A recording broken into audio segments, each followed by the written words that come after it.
paciente al médico, ¿no? También sobre todo en pediatría, los papás siempre buscan al médico por fiebre, ¿no? Por cuadro febril. Es común. En los niños una cosa importante de fiebre son virus. Gran parte son virosis en los niños en realidad. Porque también depende de la edad del paciente, ¿no? Pero es común. Entonces es un síntoma que causa preocupación a los pacientes, ¿no?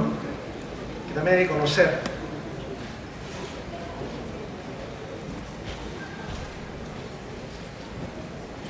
Vamos a hacer la definición etiopatogenia, clasificación del síndrome, ¿no? Vamos a describir la etiopatogenia básica de la fiebre, diferenciar hipertermia de fiebre, examen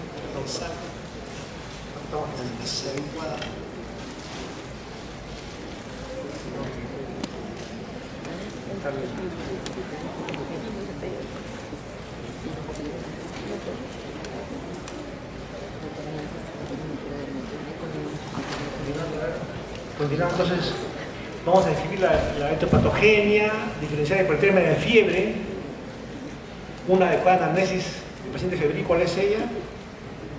Examen del paciente febril, cuándo actuar rápidamente en estos pacientes, eso lo vamos a revisar ya. La temperatura normal corporal se mantiene estable en el ser humano, porque para eso hay un centro termorregulador que está en el hipotálamo. Y hay una serie de mecanismos que hacen que la temperatura se mantenga, la temperatura central, que es la que se toma a nivel de la aurícula derecha, es 37 grados centígrados en promedio. Esa temperatura en la aurícula derecha traduce temperatura de varios lugares. Vale decir, la piel, el riñón, el hígado, toda la sangre de esos tejidos llega a la aurícula derecha y ahí vamos a encontrar la temperatura central, que es 37 grados centígrados de temperatura, es lo central. Y esta temperatura se va a mantener en un equilibrio para la homeostasis del organismo. Es un mecanismo porque se mantenga esa temperatura, que va a haber un balance ahí entre la producción y la eliminación del calor. La producción de calor por vasoconstricción, piloerección, posición fetal, escalofríos, y el calor se elimina por vasodilatación y sudoración. Es un esquema simple pero en realidad es más complejo que lo que parece ahí, ¿no? Por ejemplo este esquema es más complejo. Ahí hay una termorregulación que, como le decía, mantiene la temperatura central en 37 grados centígrados, pero hay una asa que parte de acá. Esta es una asa periférica que está en amarillo. ¿Ve? Asa periférica. Porque la temperatura periférica se va a captar por sensores periféricos, nervios que captan la temperatura periférica. Y estos nervios, igual, así como también había receptores de dolor, también hay receptores de temperatura a nivel periférico. Y van a través del nódulo espinal, por la raíz dorsal, nódulo espinal, llegan al tronco encefálico. Y ahí van a ser captados en el hipotálamo. Miren, ven, aquí partimos de la periferia, en amarillo, un asa en la periferia. Y también hay una asa central, que es esta, acá, en celeste. ¿No? En el hipotálamo, en el área perióptica, está el centro termorregulador. Y ahí hay neuronas sensibles al calor. Después acá sí, la vía eferente del hipotálamo, tronco encefálico, médula espinal, y hay una vía eferente. Acá llega el estímulo de acá, capta el hipotálamo, y ahí después va a llevar un estímulo a la vía eferente. Y acá se produce la termorregulación, ¿no? Por esta vía, que es vía central ya. De acuerdo a lo que necesite, se puede hacer, puede haber vasoconstricción o vasodilatación, sudoración, por ejemplo, ¿no? Escalofríos, y se produce la termogénesis, de acuerdo a lo que se requiera de acá. La vasoconstricción, decíamos, que sube la temperatura, y la vasodilatación la disminuye. Entonces este centro termorregulador es el que va a llevar a la regulación central, y estos centros periféricos van a llevar la termorregulación periférica. Miren, ¿ven? Esto de acá son nervios centrales que se van a activar también acá. Entonces son asas diferentes para llevar a una temperatura adecuada del paciente. La fiebre es un estado en el cual hay aumento de la temperatura habitual del paciente. Aumento de la temperatura habitual por un reacomodo del termostato. Es como en el hipotálamo hay un centro termorregulador en el área preóptica, que es como cuando uno quiere mantener una temperatura de un ambiente, una casa. Mueve el termostato y sube la temperatura. Por ejemplo, esto es lo mismo, se mueve el termostato a nivel del hipotálamo y sube la temperatura. Y se eleva, más de lo habitual. Y eso es fiebre. Fiebre porque ha habido mecanismos para modificar el nivel del termostato del paciente, que está en el centro termorregulador, que es el centro termorregulador del hipotálamo. Esto se produce, esta temperatura elevada se va a producir por, como respuesta defensiva del organismo ante algo extraño, ante toxinas, ante gérmenes vivos, ¿no? O toxinas que son reconocidas por el organismo como patogénicas y se va a producir la fiebre. Ahora, junto con la fiebre, que es la elevación de temperatura, también se produce una respuesta febril, sistémica, en la cual va a haber alteración fisiológica, también alteración inmunológica, por ejemplo, y también metabólica. Es una respuesta compleja. Aparte de la fiebre, va a haber también más respuestas en el paciente. Definiciones. La definición fundamental es que la temperatura tiene un ritmo circadiano, siendo la mínima temperatura a las 6 de la mañana y la máxima temperatura sube a las 4 de la tarde. Hay un ritmo circadiano de la temperatura. Lo máximo a las 6 de la mañana es 37.2 normal. Y lo máximo a las 4 de la tarde normal es 37.7 lo normal. Una temperatura por encima de 37.12 a las 6 de la mañana y por encima de 37.7 a las 4 de la tarde es fiebre. Temperatura oral me refiero, oral. La temperatura rectal es 0.4 a 0.6 centímetros más elevada que la temperatura oral. ¿Por qué? Porque al respirar disminuye la temperatura oral. Entonces la respiración hace que disminuya la temperatura oral. La axilar es más fácil tomar. Dicen está en menor grado, 0.5 o 0.6 grados menos que la oral, pero es muy variable y no debe ser considerada. La temperatura axilar no se debe usar ya. Se usa en forma práctica en los hospitales, pero debería dejarse de lado porque no es exacta. Tiene mucha variación en los pacientes. No es confiable. Hiperpirexia es una temperatura más de 41 grados centígrados. También antes había lo que se llamaba el techo térmico, ¿no? Antiguamente tomaban temperatura los pacientes y veían que ninguna infección producía temperatura más de 41 grados centígrados, punto 1, que era el techo térmico. Había un techo, ¿no? Más que eso no subía la temperatura. ¿Por qué era eso? Porque se considera que es porque hay antipirógenos endógenos. Así como hay pirógenos endógenos, también hay antipirógenos endógenos, hay también mecanismos internos que bajan la temperatura. Antipiréticos internos que bajan la temperatura. Y eso hace que haya un techo térmico. Entonces, este es, de forma general, ¿no? Es la respuesta febril, cuyo la fiebre es un componente de él, ¿no? Hay un estímulo exógeno. Este estímulo es un estímulo que puede ser por inflamación, infección, o también otros procesos inmunológicos, por ejemplo una reacción antígeno-anticuerpo, también puede haber ahí, neoplasias. Todos estos estímulos exógenos van a estimular a los monocitos macrófagos para que se liberen las citocinas pirógenas, antes llamadas pirógenos endógenos. Son las citocinas pirógenas, que son interleucina 1, interleucina 6, factor de necrosis tumoral, interferón, también entran ahí, interferón gamma, son las citocinas pirogénicas. Estas citocinas pirogénicas van a producir que las células del hospedero produzcan prostaglandina E2. Esta prostaglandina es una prostaglandina que hace aumentar la temperatura. ¿Por qué? Se produce esta prostaglandina se va a producir a nivel de los tejidos, de los vasos sanguíneos que están cerca al hipotálamo. Miren, ven. Entonces, el hipotálamo tiene vasos, tiene capilares especiales que van al producir esos capilares la prostaglandina E2, que es la prostaglandina que produce la fiebre de los pacientes. Cuando hay fiebre, han dosado prostaglandina E2 y está aumentada a nivel del tercer ventrículo y cerca del hipotálamo están aumentadas esas prostaglandinas. Y esas actúan a nivel del hipotálamo y van a producir fiebre. A nivel de las neuronas o termosensibles se va a producir la fiebre del paciente. También al mismo tiempo de producir fiebre también se va a producir una respuesta metabólica, autonómica y también de comportamiento. El comportamiento se va a producir que el paciente tenga escalofríos, se abriga, tiene una posición, ¿no?, de posición fetal, todo prácticamente a la temperatura, ¿ven? Hay también hiporexia, somnolencia, malestar.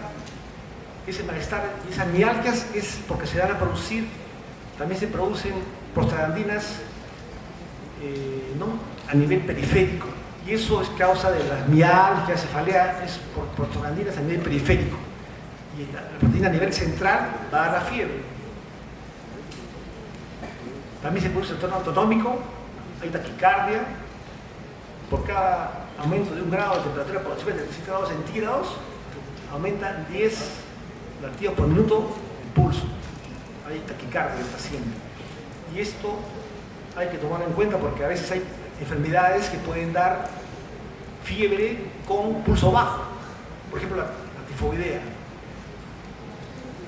En la década del 80 del siglo pasado hubo una epidemia de tifoidea. Entonces, veíamos pacientes por ciento con tifoidea. Entonces, con el pulso nomás, porque ese es un síntoma que se presentaba en la quinta parte de pacientes.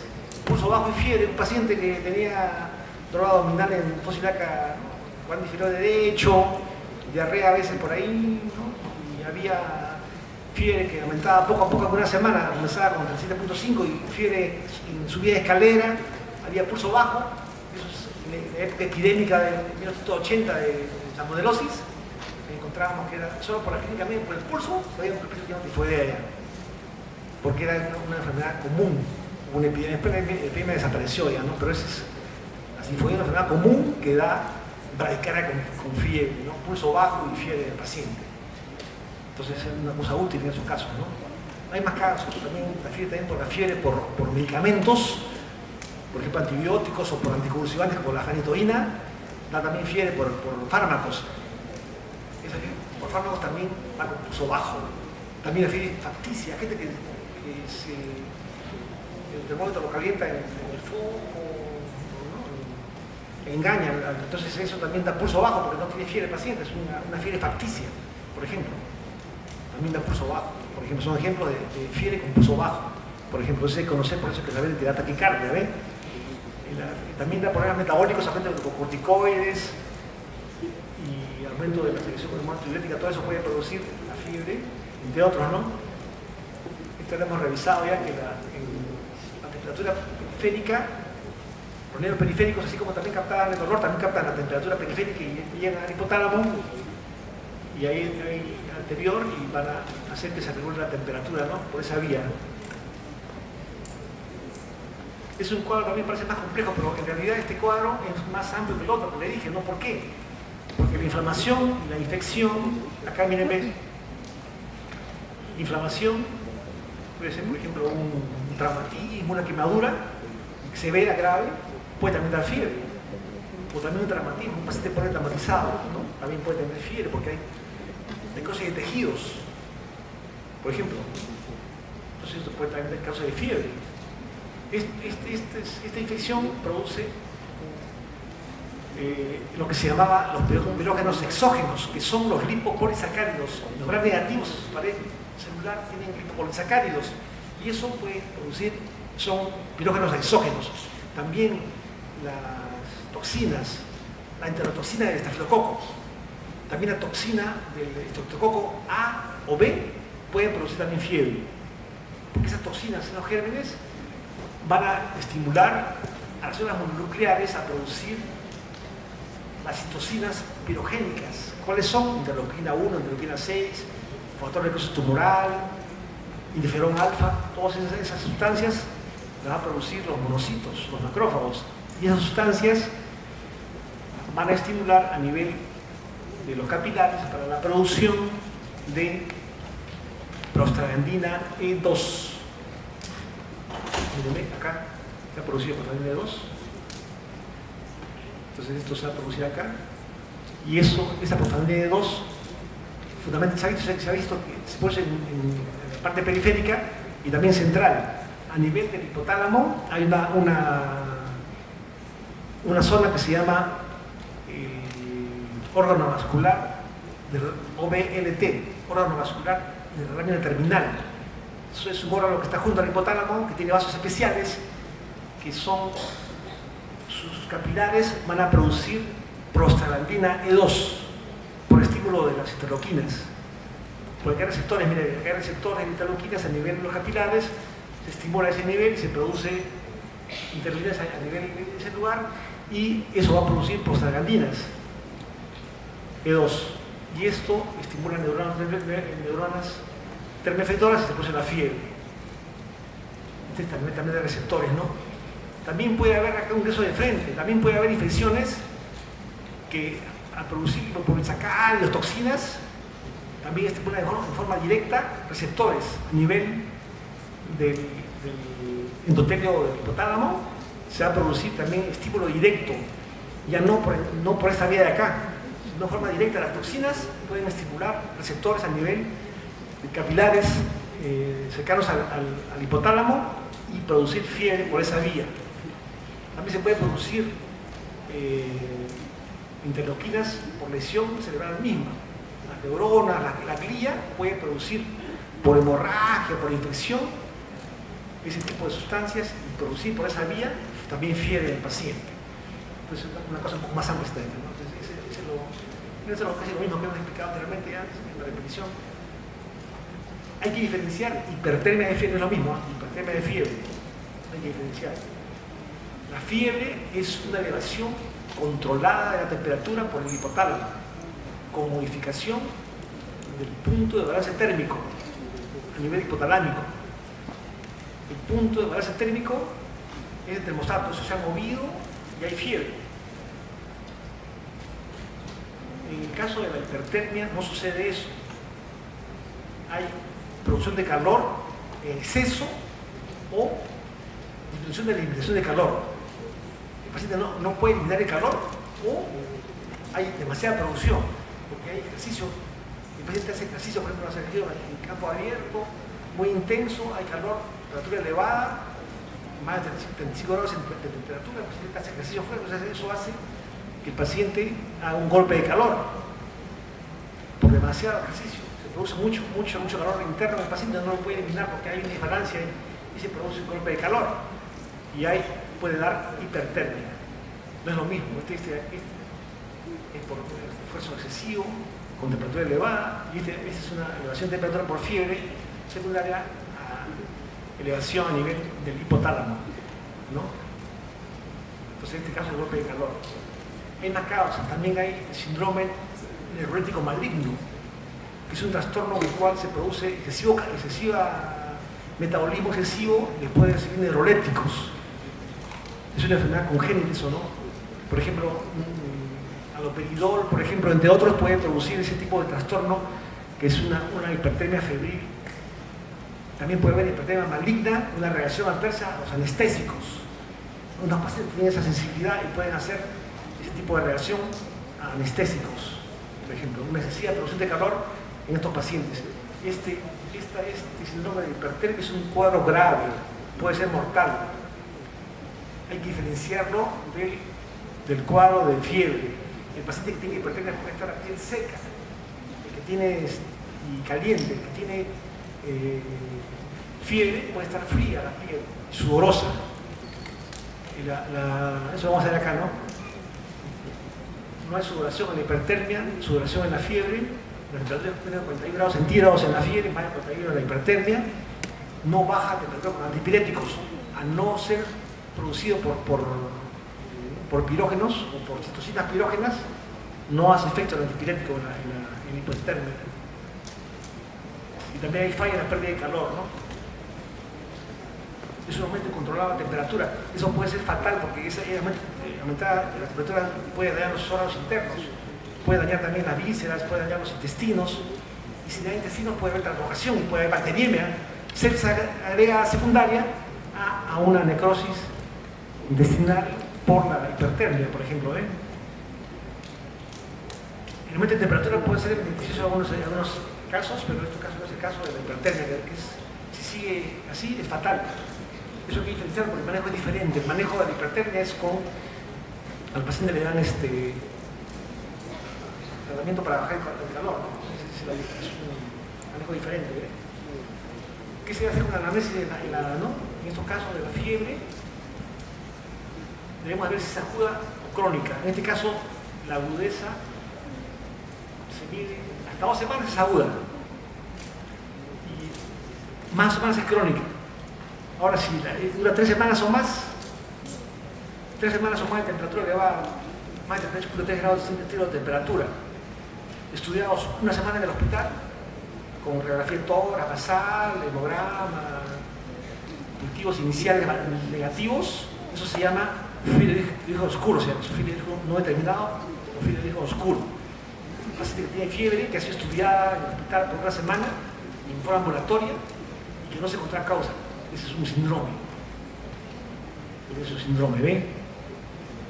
La causa de fiebre aguda, lo más común, son virus, sobre todo en los niños. Son virosis, virus parvovirus, virus de la mononucleosis, puede haber fiebre, también solo fiebre en los niños, por ejemplo, ¿no? También puede haber infecciones de tipo, ¿no? Varios pueden dar, ¿no? Como el parvovirus, como decía, ¿no? También puede haber infecciones, puede haber una faringitis viral, otitis media, pronefritis en adultos más, celulitis. Todos son cuadros de ejemplo de fiebre aguda, ¿no? También puede haber fiebre crónica como osteomielitis, por ejemplo, fiebre tifoidea, tuberculosis o brucelosis. Siempre todavía en el país hay brucelosis, ¿eh? Todavía hay, pero menos que antes. Porque la brucelosis es una enfermedad endémica en nuestro país por la ingesta de queso de cabra o leche no pasteurizada de cabra. Da este tipo de enfermedad. Es una zoonosis. Debemos ver cuándo comenzó la fiebre. ¿Cómo comenzó la fiebre? ¿Fue poco a poco? ¿Hay antes de la fiebre hubo otros síntomas más? Paciente que tuvo 2 meses de caimiento, sudoración vespertina, astenia, cansancio fácil y fiebre vespertina, ¿no? Entonces uno piensa en una tuberculosis o tos crónica, por ejemplo. Entonces, una cosa, ¿cómo comenzó la enfermedad? Siempre se le pregunta al paciente si comenzó todo un día determinado, cómo estuvo antes de ese día, estuvo totalmente vivo o sentía mal ya, sentía malestar previo, para diferenciar cuándo comenzó la enfermedad de forma exacta. Un ejemplo, la fiebre tifoidea, como decía, ¿no? La fiebre tifoidea, la fiebre aumenta poco a poco, hasta llegar a un mes. Dicen fiebre de escalera, sube cada día un poco, 37 punto, temperatura 37.8, 38, así va subiendo, la temperatura poco a poco de escalera. Hasta una semana llega al máximo de temperatura. Y eso se veía en la tifoidea. Y también va con pulso bajo, ¿no? También hay unos escalofríos en el paciente. Hay unos escalofríos. ¿Son únicos o múltiples en el paciente? Ojo, no confundir con la convulsión, ¿eh? Por ejemplo, la gente dice, el paciente tiene convulsiones y solo es escalofrío.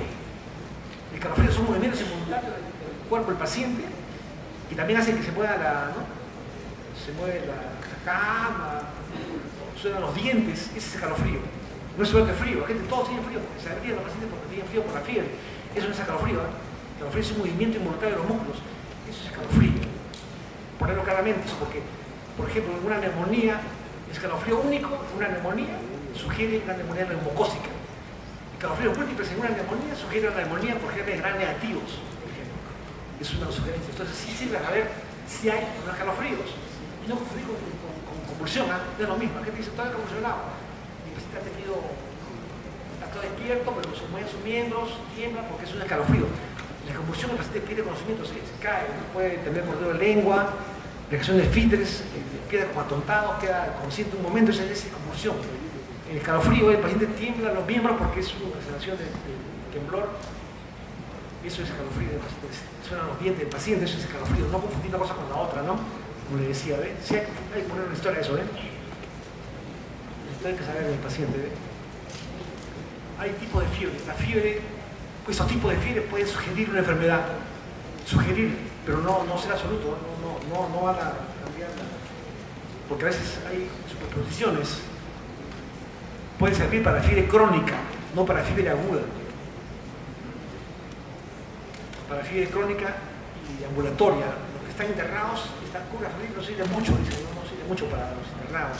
Y también estas curvas son históricas, se deben aprender, pero sugieren algo, no que sea absolutamente no tiene una enfermedad, sugieren una enfermedad. Es una fiebre intermitente, ¿no?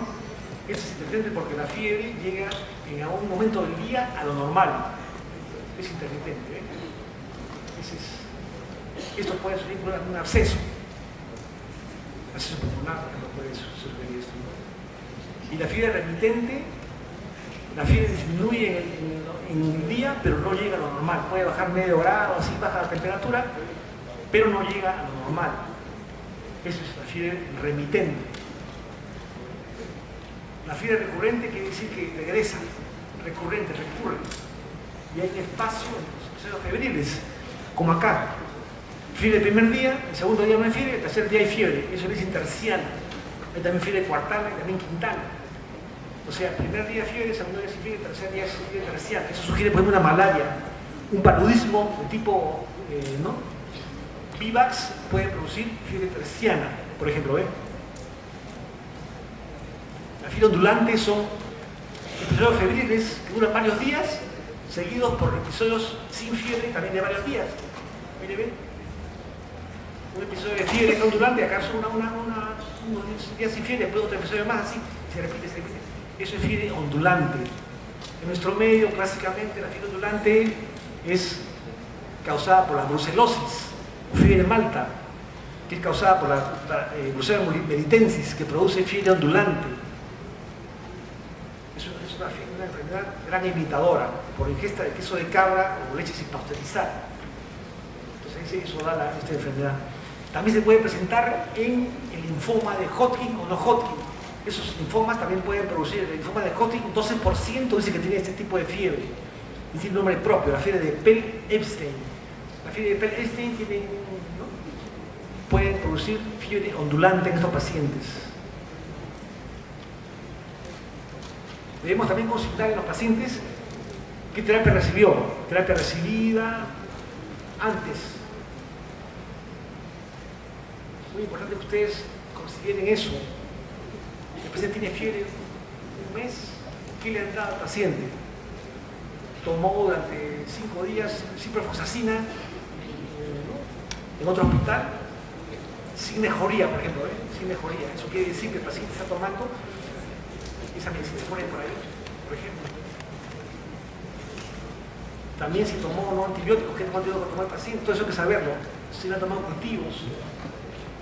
Si ha sido visto en otro centro, que no sea nuestro hospital, debemos saber conocer dónde lo ha visto el paciente, dónde lo han visto, han tomado tomografías, ecografías, resonancias, todo eso tiene que traer el paciente a comparar con lo actual. Miren, ven. También antecedentes patológicos debemos tener si ha habido cirugías previas, porque por cirugía puede haber un absceso, por ejemplo, también puede haber episodios febriles previos. Preguntar por antecedentes de diabetes mellitus, cirrosis, falla cardíaca, neoplasias malignas, internamientos previos, porque puede ser infección nosocomial. Terapia actual, ¿no? Del paciente. Antes recibió sangre alguna vez, por ejemplo, porque la sangre puede producir infección por VIH, que se puede dar un caso de 1 millón, así haya screening de la sangre, siempre hay riesgo de que el paciente que recibe sangre haga una infección por ejemplo, por VIH, un caso de 1 millón, por ejemplo. También hacer esos casos de transmisiones de paludismo también por fiebre, por ejemplo. Entonces hay que saber también eso, ¿eh? También hay nocivos, el paciente fuma o toma alcohol que baja la inmunidad, por ejemplo, o el tabaco, pone cáncer, por ejemplo, o drogas ilícitas, también hay que saber, también ginecológicos, entre otros. Familiares, pues, si ha habido familiares con la misma enfermedad del paciente, con fiebre, con TBC previa, brucelosis, amorosis en la familia. Si ha viajado fuera del limbo últimamente, el último año, ha viajado, por ejemplo, a Matucana, puede tener enfermedad de Carrión, por ejemplo. O ha viajado el paciente a Piura la última semana, o a Tumbes, por ejemplo, al norte del país, viene con calofríos, tiene que dar tercer día, le queda un poquito, claro que puede ser un paludismo, o también puede tener el paciente dolor muscular severo, un mosquito, tiene petecas en las piernas, fiebre alta y mialgias severas, sugiere un dengue, por ejemplo, ¿no?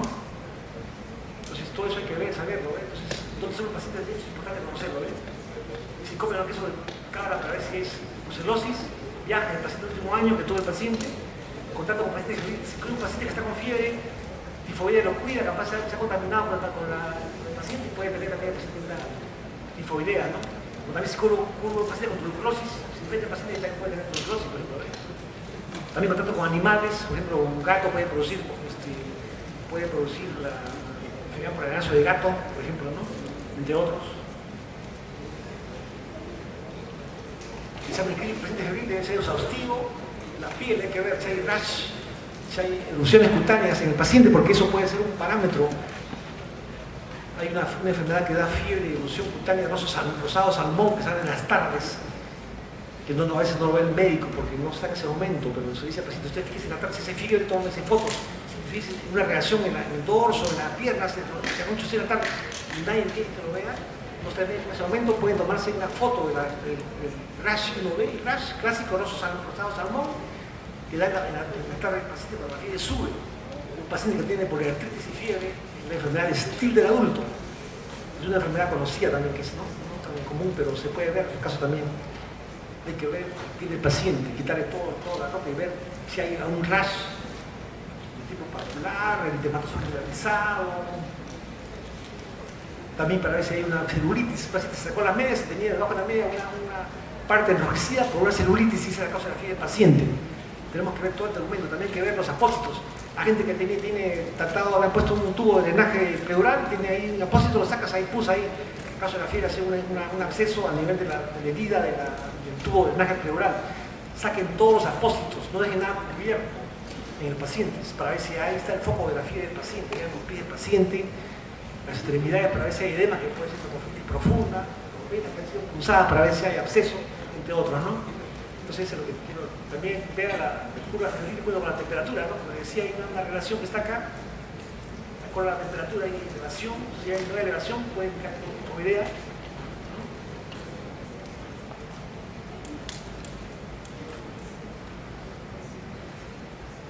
Estas son las cosas que pueden dar pulso bajo con temperatura, el dengue, fármacos, tifus epidémico, la epidemiolosis, sobre todo acá en nuestra parte, la fiebre simulada y también la tifoidea, ¿no? ¿En qué paciente actúa más rápido? El paciente tiene fiebre muy alta, en determinados sentidos de temperatura hay que actuar rápido en el paciente. Cuando el paciente esté mal atrás, genera demasiado decaído, soporoso, confuso, hipotenso, tomar presión arterial al paciente. Hipotensión arterial es un signo grave del paciente que hay que correr porque eso indica shock, puede indicar shock en el paciente. Cefalea intensa que puede indicar meningitis. Frigiética también indica meningitis. Vómitos, trastorno de sensorio, todos son cuadros que disnea, sangrado, convulsiones. Eso indica una actuación rápida en los pacientes. También el paciente que tiene también inmunosupresión, hay que actuar rápidamente. También hay que ver pacientes con comorbilidades, diabetes, cirrosis. No es igual ver un paciente diabético con fiebre de 10 días que un paciente normal con fiebre de 10 días, no es lo mismo. El diabético se puede morir. Ya su niño. Veo pacientes que estudian caso, no es lo mismo, porque tiene baja inmunidad, baja la liberación de leucocitos, la diabetes. ¿Cómo se espera su análisis? Murió la paciente, no se puede hacer eso. Hay que actuar rápido ahí. También ancianos, paciente anciano con una fiebre, esperar. Fue cadáver el paciente después, entonces ten cuidado con eso porque eso puede ser grave, entonces tenemos que tener funciones hereditarias todo para ver cómo es el paciente, ¿no? Para actuar rápidamente en caso que sea necesario. Por ejemplo, entonces hay que ver cirrosis, eso pasa también en POC, hipotensión crónica, en recién nacidos, en gestantes, adultos mayores, hay que ver también, tener en cuenta, también sospecha de hipertermia, y el foto bueno, se estudia con el canal del paciente, ¿no? Cuando sugiere una enfermedad y cuando hay fiebre y hipotensión arterial, la fiebre y hipotensión arterial también puede producir un shock, que hay que correr actuar rápido con el paciente, sugiere bacteriemia, ¿no?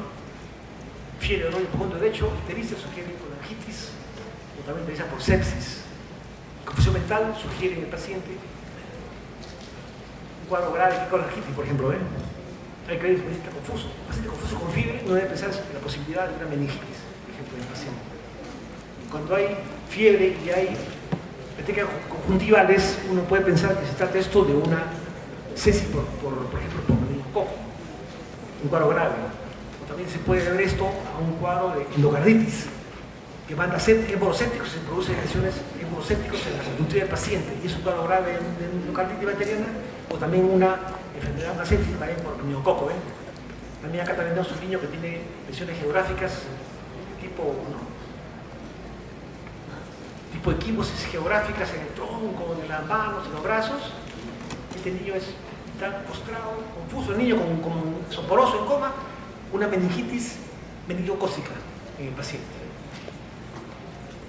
El FOD, que está en la definición, que le dije 38 grados centígrados por más de 21 días, sinóptico, luego estudiar la semana de la hospital, ¿no? Esa es la fiebre clásica.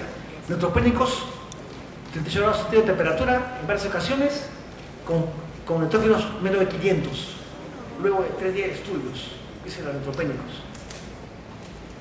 La nosocomial, fiebre igual, pero que ha estado internado en el hospital luego los últimos 2 meses, por ejemplo, o que ha estado internado en el hospital y ha entrado sin incubación de la enfermedad, y luego de 3 días de estudio en el hospital, también sigue nosocomial. Y la fiebre en pacientes con VIH también es una fiebre subjurda, 4 semanas de fiebre en algunos ambulatorios, o 3 días en los internados, ¿no? Con pacientes con VIH. Acá el foto clásico hay infecciones, neoplasias, tejido conectivo y misceláneas. Las infecciones atraviesan a tuberculosis, pero también abscesos, endocarditis, osteomelitis es lo más común, brucelosis, salmonelosis, todo eso puede producir las infecciones, y frecuentes son la mononucleosis, citomegalovirus, es más raro. También puede haber abscesos. También puede ver Carrión, en nuestro país endémico de Carrión. Hay en Huaraz, hay en Ancash, y también en la Sierra de Lima, en Yaulos. Preguntar bien de dónde viene el paciente. Si ha estado en Matucana, si ha estado en Santo Eulalia, si ha estado en Loroya. Preguntarle eso es importante al paciente, a veces el paciente se olvida de eso, porque si el paciente tiene una zona endémica y hace fiebre prolongada, puede ser una enfermedad de Carrión. Los causas que dan fiebre prolongada es el linfoma a la cabeza, la leucemia, el linfoma, cáncer renal, también cáncer hepático también puede producir. La enfermedad del adulto, el adulto que produce fiebre de tejido conectivo, lupus a la cabeza, hay lupus. En adultos, también el estil del adulto. El estil es una enfermedad que produce también fiebre, que da rash, fiebre de artritis en adultos, por ejemplo, ¿no? También puede haber vasculitis en adultos, sobre todo en ancianos, se produce lo que se llama la vasculitis de la temporal. Es un tipo de vasculitis que da en ancianos, que da fiebre también. También puede haber fiebre por medicamentos, que aparece después, que el paciente toma, sobre todo con antibióticos como cefalosporinas, penicilinas. También se puede ver por fenitoína, este tipo de fiebre medicamentosa. Exámenes que vamos a hacer un hemograma, presiones de vuelo ovular, hemocultivo, para fiebre prolongada, ¿no? Examen de orina, urocultivo, hacemos también cultivo de qué en orina, a todo paciente. Hacemos ANCA, ANA, por último tomografía abdominopélvica para ver si hay abscesos en los pacientes. Es una visión global de este síndrome, y ahí terminamos la revisión. Tenemos que decir esto. Hagan una buena análisis a los pacientes, sobre todo. Gracias.